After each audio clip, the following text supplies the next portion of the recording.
slab, negledljiv prvi polčas. V drugem polčasu ste vendarle odigrali nekoliko bolje, a spet je bilo to premalo za zmago.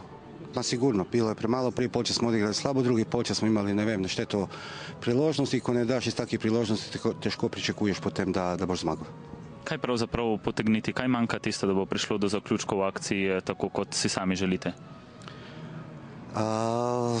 Do zaključka akcije treba dati s 5 metara poriniti žogu v gol, kot je danes bilo, ali pa sa 11 metrov, ali pa sa 15 metrov. Mislim, da smo danes v drugom polčasu imali ogromno število priložnosti, nažalost nismo jih izkoristili. 3 dana pred tem smo izkoristili te 4 proti Muri, to je nogomet, to je tako. Jaz s fantima nimam kaj učitati, dejansko su se borili, pustili se v srce i dušu na igrišću i ja im čestitam na borbi. Tokrat trda, težka tekma, na koncu ste izvlekli točko.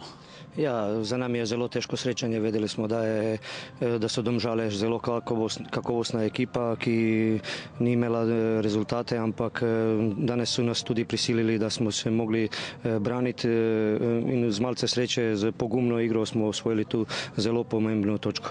Če se ozreva malce v prihodnost, ritem bo vse bolj natrpan, nekako pa je zagotovo celo 8. mesto. Ja, mi smo že na začetku rekli, da je cilj obstanek u ligi, ali je to skozi kvalifikacije, ali 8. mesto, še 10 srećanje za nami in 30 točk u igri in niti smo mi v veliki prednosti u odnosu na Triglav, niti je celje u prednosti pred nami, tako da je sve še odprto.